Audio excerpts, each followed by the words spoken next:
Hello viewers, நாங்களுடைய Lakshmi. நீங்கள் பார்த்துருக்கிறது 0 லக்ஷ்மி. உண்மையுமே சொன்னோன்னா ராஜிக்கு பயங்கரமான பல்பு மட்டும் இல்லை, ரொம்ப கஷ்டமான ஒரு வழியும் இந்த இடத்துல ஏற்பட போகுது. ஏன் அப்படின்னா அந்த 10,000 எதனால், அதாவது இவர் ஒன்றுமே பண்ணல, இவரை டார்கெட் பண்ணுறாங்க அப்படிங்கிற மாதிரி ராஜி நினச்சிட்ருக்காங்க. எனக்கு தெரிஞ்ச சண்டே ப்ரமோவே பார்த்திங்கன்னா இங்கே பாண்டியனுக்கு அந்த பேங்க்கில் போனால் யாருக்கு நம்ம அமௌண்ட் அனுப்பியிருக்கோம் அப்படிங்கிறது தெரியும். ஸோ அவரோட எதுலேருந்து இப்படி பணம் போயிருக்கு அப்படிங்கிறது அவருக்கு தெரிய வருது. ஸோ இந்த இடத்துல அதே டைம், அதான் சொல்கிறாருல அந்த நாள்னு சொன்னார் இல்லையா, அந்த நேரம்ங்கிறது கூட தெரிஞ்சிடும் பேங்க்கில் எப்போ டிரான்சாக்ஷன் ஆச்சுன்னு அந்த டைம் வரைக்கும். ஸோ இந்த இடத்துல ராஜிக்கு ஒரு பெரிய அதிர்ச்சி இருக்குது. கதிர் தான் அந்த பணம் 10,000 எடுத்திருக்காருன்ட்டு. ஆனால் அது எதுக்காக எடுத்தாங்கன்னு கதிர் சொல்ல போகிறாரா அப்படிங்கிறது கொஸ்டின் மார்க்கு.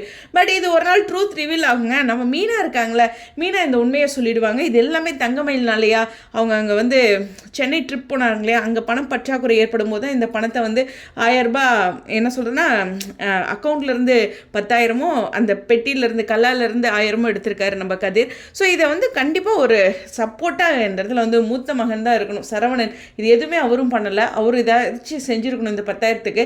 ஸோ என்னவாக இருந்தாலும் சரி, பழி எல்லாமே வந்து எப்போவுமே கதிர்க்கு தான் விழுகும். ஸோ செந்தில்னாலையும் இந்த இடத்துல ஒன்றுமே பண்ண முடியல. ஸோ இந்த இடத்துல அதுவும் ரொம்ப கவனிக்கக்கூடிய ஒரு விஷயம்.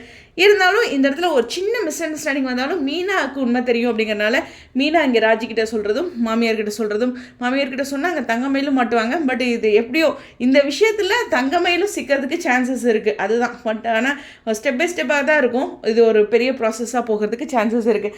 அது மட்டும் கிடையாது, உண்மையுமே தங்கமயிலோட இந்த ஆதார் அந்த ஏஜை வந்து மறைக்கிறது அப்படிங்கிறது உண்மையுமே நல்லா சரண்யா ஆக்டிங் பண்ணியிருந்தாங்க. எனக்கு ரொம்ப என்ஜாயபுளாக இருந்துச்சு. அது ஜாலியாக இருந்துச்சுல பார்க்கும்போது. அவங்க ஏமாத்துறாங்க அப்படிங்கிற ஒரு விஷயத்தெல்லாம் விட்டுருங்க, ஆக்ட்ரஸாக பார்க்கும்போது ரொம்ப நல்லா பண்ணியிருந்தாங்க இந்த சீக்வன்ஸ். அவங்களுக்கு இது மாதிரியான விஷயங்கள்லாம், அதாவது மாட்டிக்கிட்டு முழிக்கிறதெல்லாம் வந்து அவங்க இந்த மாதிரி மெயின் லீட் எடுத்து பண்ணவங்களுக்கு இது கொஞ்சம் வித்தியாசமான ஒரு ரோல் தான். ஸோ அதனால் நான் சரண்யாவை அப்போ இருந்து நெஞ்சம் மறப்பதிலிருந்து ஸ்ட்ராங்காக போல்டாலாம் அந்த மாதிரி கேரக்டர்ஸில் பார்க்கும்போது இந்த மாதிரி அவங்க திருன்னு முழிச்சிக்கிட்டு அதவே யோசிச்சுட்டு இருக்கிறது அப்படிங்கிறது எனக்கு ஒரு டிஃப்ரெண்ட்டாகவும் நல்ல எக்ஸ்பீரியன்ஸாகவும் இருந்தது. அவங்களோட ஆக்டிங் வைஸ் அப்படிங்கிறது. அவங்க அம்மா அப்பா பயங்கர ஆக்ட்ரஸுங்க அவங்க 2 பேரும். உண்மையாக சொன்னோன்னா திருமதி செல்வத்துலேருந்து பொழந்து கட்டிட்டாங்க அவங்க ஆக்டிங்கு, எல்லாத்துக்கும் தெரியும்னு நினைக்கிறேன் இல்லையா.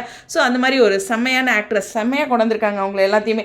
ஸோ இது ரொம்ப முக்கியமான விஷயம். இதெல்லாம் ஒரு பக்கம் இருக்க, எங்களுக்கு காதல் வரப்போகுது அப்படின்ட்டு ஒருத்தர் வேறு அங்கே துள்ளி குதிச்சிட்டே இருக்காரு, குமார் தான். அவரோட வீடியோலாம் பார்க்கும்போது பார்த்தீங்கன்னா இப்போ அரசிக்கும் அவருக்கும் அடுத்த ட்ராக் வரப்போகுது, எப்போ வருதுன்னு தெரியல. அவங்க அப்பா வேறு மனசில் விதைச்சிட்டாரு. ஸோ அந்த காதலாக வருமா என்னங்கிறது தெரியல. ஸோ அதனால் அவர் வேறு, குமார் வேறு, அவரோட ரீல்ஸ்லாம் பார்க்கும்போது ஒரு டவுட்டாக இருக்குது. பைக்கில் என்ன சொல்கிறது, சாவி போடாமல் ஸ்டார்ட் பண்ணுறாரு, அது மாதிரி சில வீடியோஸ்லாம் ரீல்ஸ் பண்ணிகிட்ருக்காரு. எனிவேஸ் ஒரு சம்பவம் இருக்குது அவங்களோட சைடில், அதையும் இந்த இடத்துல கவனிப்போம். சரி, இந்த வீடியோ பிடிச்சி உங்களுடைய கருத்துக்கள். நாளைக்கு ப்ரமோ இருக்குது. ஸோ கதிர் வந்து இந்த ராஜி கூட ஒரு பிடிப்பே இல்லாமல் இருக்கிறது, கதிர்முல்லை அப்படிங்கிற அந்த கேரக்டரோடு நம்ம கம்பேர் பண்ண வேண்டாம். பட் ஆனால் இந்த இடத்துல ராஜி கூட கொஞ்சம் பாசமாக இருக்குது, கதிருக்கு பாசமே இல்லைங்க. சே, ரொம்ப வருத்தமாக இருக்குங்க. சீன்ஸ் சீக்கிரம் அது மாதிரி கொண்டு வாங்க. எனிவேஸ் உங்களுடைய கருத்துக்கள். ஸ்டேடியோன்.